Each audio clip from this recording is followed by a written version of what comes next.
Hi, I'm Donna Alexander again, and this is Senior Moments. As most of you know, I'm a seniors real estate specialist working with seniors when they're downsizing or transitioning to a different stage of life. And so I get a lot of questions about repairs and remodels and what about this wallpaper, blah, blah, blah. You know the drill. So one of the first questions I always ask when anyone calls asking about selling their house is, as I say, have you done any recent updates or remodels or repairs to your home? And one day, this sweet little lady, she says to me, yes, I completely remodeled my kitchen. And I was so excited. And I said, great, when did you do that? And she said, 1984. Although that is great that she updated it and she loved her kitchen, the bottom line is that most buyers probably would want something a little more recent than that. And so all of us know it's easier to sell a home that's been updated, and we get more money for one that's been updated and remodeled and everything. But for most of my older clients, one of the first things they say to me is, I don't want to do repairs. I can't. I don't feel like it. I don't know how to go about doing it. I don't know anybody who does that kind of work. And I'm not doing any repairs.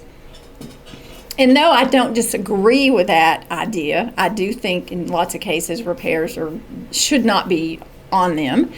But there are ways to present that to potential buyers that may be better than others. For instance, I've had clients who tell me, I wanted to say as is, that we're selling it as is.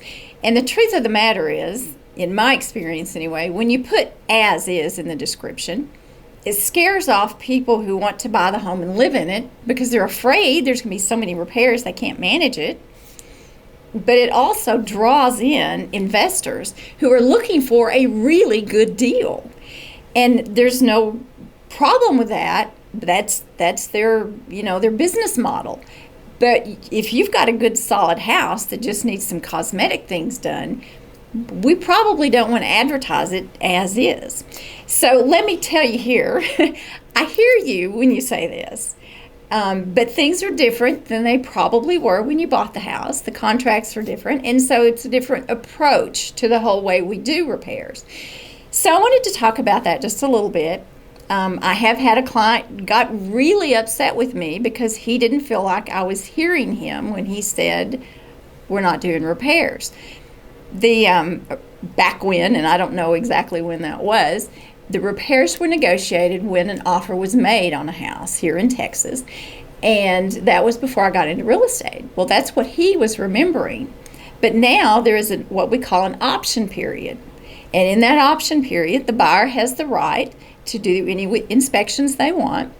And then they review the inspection reports and see if there's any repairs that they require before they feel comfortable buying the home. At that point is when the repair negotiation starts. But my client thought it was when the offer was first put in. And so we got a little crosswise. We did get it worked out and everything went off fine. But it brought attention to the fact that things have changed. And so I wanted to explain this whole option period. It is a designated period of time. Typically in our market, it's usually a week, maybe two, and it's for a nominal amount of money. Typically around here, it's about $100, so it's not a big investment. But it is an opportunity for buyers to look at the house and to see what happens and what the deal is and what may need to be repaired.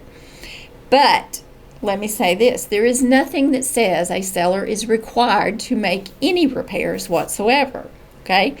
There is also nothing to say if you don't do that repair, the buyer's going to buy the house. So it's a negotiation. You have to see that. So even if you say, I'm not going to do repairs, I'm not going to do repairs, I'm not going to do repairs, I hear you, but you have to understand that when we're in the middle of a contract, the middle of a transaction, and this repair request comes in that may be a $200 or $300 repair, you have to ask yourself, is it worth not doing the repair and finding a new buyer and starting all over that's not going to ask for that repair?